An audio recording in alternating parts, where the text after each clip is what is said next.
A cena do julgamento de Jesus chega a seu clímax. Ele, propositalmente, decide se identificar como filho do homem diante do sumo sacerdote. Nenhuma expressão poderia ser mais marcante. Nada poderia ter um efeito mais provocador. O sumo sacerdote, num gesto dramático, rasga suas vestes. Era uma decisão irrevogável. O veredito estava selado. Tornou a interrogá-lo o sumo sacerdote e lhe disse: És tu, o Cristo, o Filho do Deus bendito? Jesus respondeu: Eu sou, e vereis o Filho do Homem assentado à direita do Todo-Poderoso e vindo com as nuvens do céu. Então o sumo sacerdote rasgou as suas vestes e disse: Que mais necessidade temos de testemunhas? Ouvistes a blasfêmia, que vos parece? E todos o julgaram réu de morte. Para o leitor moderno, a cena não está clara. O que está acontecendo? Por que essa reação? Por que tais palavras provocaram tanta indignação? A escolha foi proposital. Citar a profecia de Daniel não foi algo aleatório. Jesus sabia perfeitamente o que estava dizendo. Durante seu ministério, nenhuma outra frase ou título foi usado por Jesus mais do que essa autodesignação como Filho do Homem. Ao todo, essa expressão é citada 83 vezes, mas a maioria não compreende o que isso significa. O sumo sacerdote certamente estava familiarizado com o misterioso texto de Daniel, no qual a expressão Filho do Homem aparece pela primeira vez. Ele sabia que esse título se referia a um homem que pertencia à dimensão celestial, alguém superior às pessoas normais. O sumo sacerdote rasgou as vestes, pois para ele Jesus estava cometendo uma blasfêmia ao se declarar Deus. Muitos talvez nunca tenham parado para pensar que acreditar que Jesus é Deus não é algo tão fácil assim. Muitos, na verdade, imaginam Jesus apenas como o Filho de Deus, como se fosse um segundo Deus.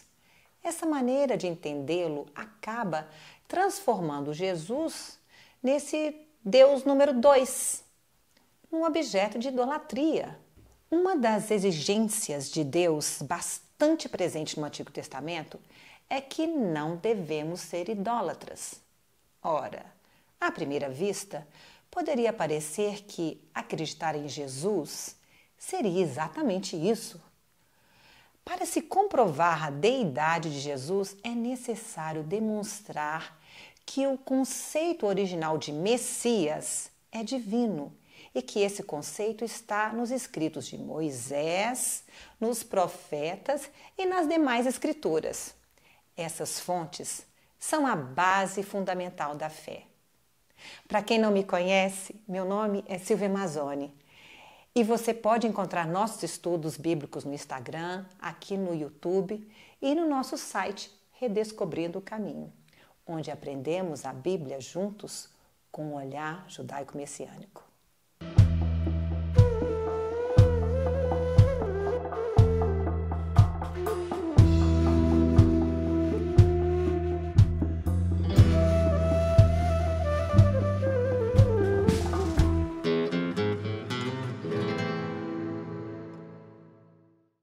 No caminho de Emaús, 2 dos discípulos de Jesus estavam desencorajados, imaginando que ele, como todo ser humano comum, havia morrido e que tudo estava acabado. O interessante dessa história é que quando Jesus se aproxima deles, ele não faz nenhum milagre espetacular, mas tão somente diz: ó nécios e tardos de coração para crer tudo que os profetas disseram. Porventura, não convinha que o Cristo padecesse e entrasse na sua glória? E, começando por Moisés, discorrendo por todos os profetas, expunha-lhes o que a seu respeito constava em todas as Escrituras. Imaginando que estamos lá no caminho de Emaús, Jesus poderia ter aberto o livro de Daniel, onde está escrito em aramaico. Eu estava olhando nas minhas visões da noite, e eis que vinha, com as nuvens do céu, como filho do homem, Bar-Enosh, e dirigiu-se ao ancião de dias. E o fizeram chegar até ele. Foi-lhe dado o domínio, a glória e o reino, para que os povos, nações e homens de todas as línguas o servissem. O seu domínio é domínio eterno, que não passará, e o seu reino jamais será destruído. Alguém vem com as nuvens do céu, alguém como filho do homem e que possui uma dimensão além do homem comum, pois lhe é dado domínio, reino e glória. Alguém cujo reino jamais será destruído e cujo domínio é eterno. Essa citação de Daniel nos faz lembrar das palavras de Yeshua.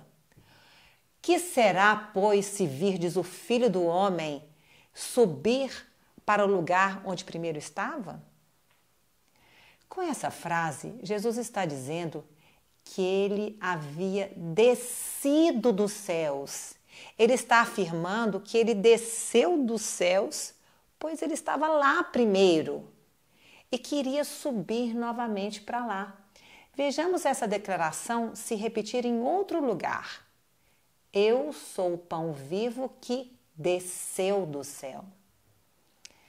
Vejamos o que mais Daniel diz sobre sua visão. Continuei olhando até que foram postos uns tronos, e o ancião de dias se assentou. Sua veste era branca como a neve, os cabelos da cabeça como a pura lã, e seu trono eram chamas de fogo, e suas rodas eram fogo ardente. Essa é uma descrição desconcertante. Como poderia haver mais de um trono no céu? Deus não é um? Quem seria esse ancião de dias? Certamente não é um ser comum. Ora, Deus não se limita apenas a uma dimensão da realidade. Ele não se limita a existir dentro do tempo, espaço e matéria. Ele pode existir dentro e fora dessa dimensão. Ele pode existir aqui e lá. Ele pode morrer na cruz e permanecer vivo, existindo na esfera celestial. É exatamente por isso que a visão de Daniel contém esses dois tronos celestiais, que pertencem a essas duas figuras. O ancião de dias, que representa a natureza imaterial de Deus, e o Filho do Homem, que representa a dimensão humana. Jesus está afirmando sua pré-existência e sua identidade celestial coexistindo com a sua identidade humana e temporal. Interessante observar que no livro de Apocalipse, o Filho do Homem também aparece. Dessa vez, porém, a descrição cita as mesmas características que Daniel diz pertencer ao ancião de dias. Essa superposição entre Filho do Homem e ancião de dias reforçam a ideia de que os dois são um. Vejamos. Voltei-me para ver quem falava comigo, e voltado vi 7 candeeiros de ouro, e no meio dos candeeiros um semelhante a filho de homem, com vestes talares e cingido à altura do peito com uma cinta de ouro. A sua cabeça e cabelos eram brancos como a alva lã, como neve, os olhos como chama de fogo. Além dessas dicas, as Escrituras declaram que Deus não concede a sua glória a ninguém. Vejamos. Eu sou o Senhor, este é o meu nome. A minha glória, pois, não darei a outrem. Como então entender a visão na qual o Filho do Homem recebe glória do ancião de dias? Eis que vinha com as nuvens do céu, um como filho do homem, e dirigiu-se ao ancião de dias, e o fizeram chegar até ele. Foi-lhe dado domínio e glória e reino, para que os povos, nações e homens de todas as línguas o servissem.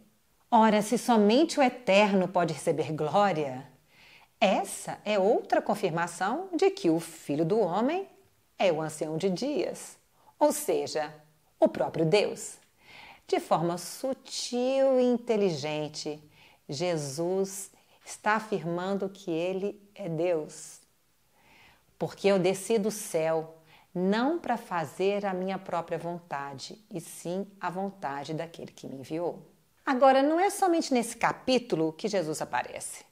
Logo no início do livro de Daniel, seus amigos Ananias, Misael e Azarias são lançados pelo rei Nabucodonosor em uma fornalha de fogo, como forma de punição por não haverem se curvado ante a estátua que ele erigiu de si mesmo.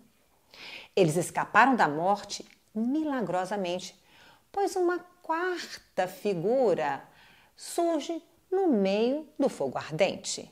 Vejamos. Não lançamos nós 3 homens atados dentro do fogo? Responderam ao rei. É verdade, ó rei. Tornou ele e disse: Eu, porém, vejo 4 homens soltos que andam passeando dentro do fogo sem nenhum dano, e o aspecto do quarto é semelhante a um filho dos deuses. Nabucodonosor diz que esse personagem misterioso se assemelhava a um filho dos deuses e era um homem, um valente. Como explicar a existência desse personagem que é descrito como homem, mas que atua de forma sobrenatural? Daniel não tem uma experiência subjetiva como uma visão, um sonho, por exemplo. Pelo contrário, o relato é bem concreto. Ele e seus amigos são livrados da morte. Não lançamos nós 3 homens atados dentro do fogo? Ora, um rei pagão, surpreendido e admirado ao ver esse tal 4º homem, concluiu que está diante de um Deus espetacular. Porque não há outro Deus que possa livrar como este, ele declara no final. A visão do 4º homem salvando Misael, Ananias e Azarias foi um passo importante na conversão de Nabucodonosor. Entretanto, foi necessária uma segunda experiência para que ele finalmente tivesse a atitude de um verdadeiro crente. A narrativa de Daniel, registrada em aramaico, prossegue contando sobre uma visão perturbadora de Nabucodonosor ao contemplar uma árvore que é cortada, ficando apenas a cepa e as raízes. Nabucodonosor vê a figura de um vigilante, um santo, que descia do céu. Vejamos. No meu sonho, quando eu estava no meu leito, vi um vigilante, um santo, que descia do céu.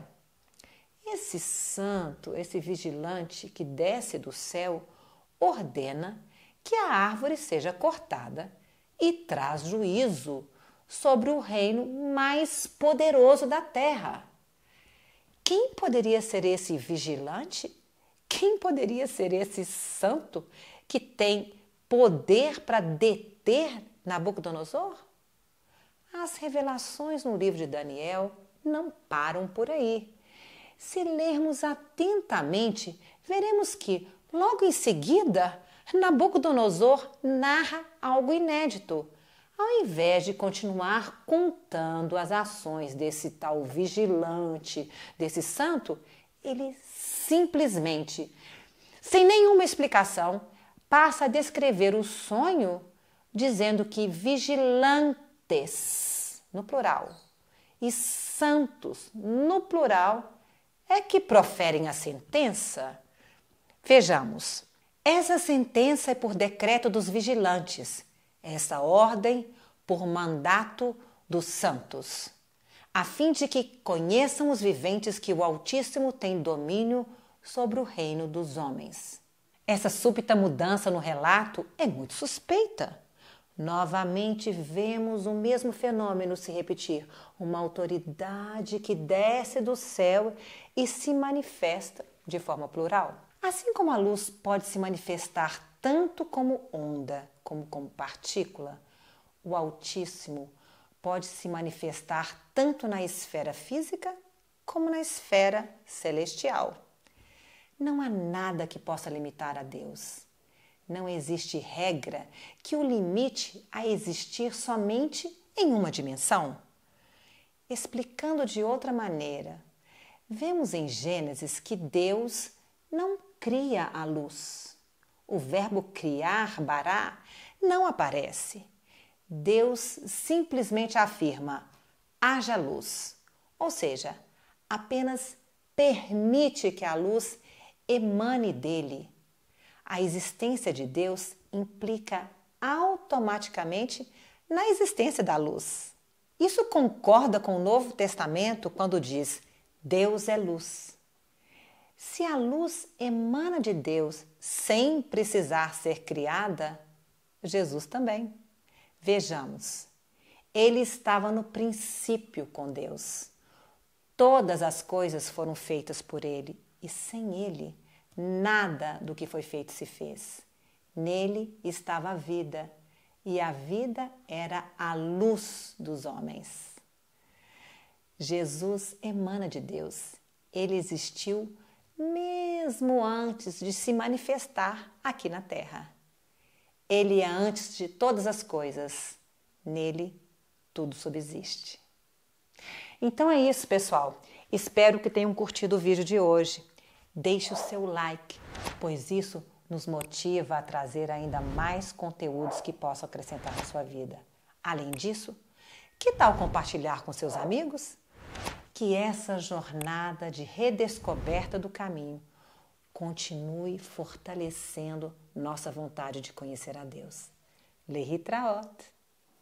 Você que nos acompanha no Instagram, YouTube e em nosso site, agora pode mergulhar nos estudos bíblicos de uma maneira totalmente nova, no Spotify. Você pode escutar no caminho para o trabalho, na academia e até mesmo enquanto realiza suas tarefas do dia a dia. Conecte-se com a palavra a qualquer momento. Em breve teremos um podcast exclusivo trazendo convidados para enriquecer nossos estudos. Não perca tempo, vá agora mesmo ao Spotify e busque por Redescobrindo o Caminho e acesse todos os nossos estudos. Que a palavra de Deus esteja sempre presente em cada momento do seu dia a dia. Lehi Traot.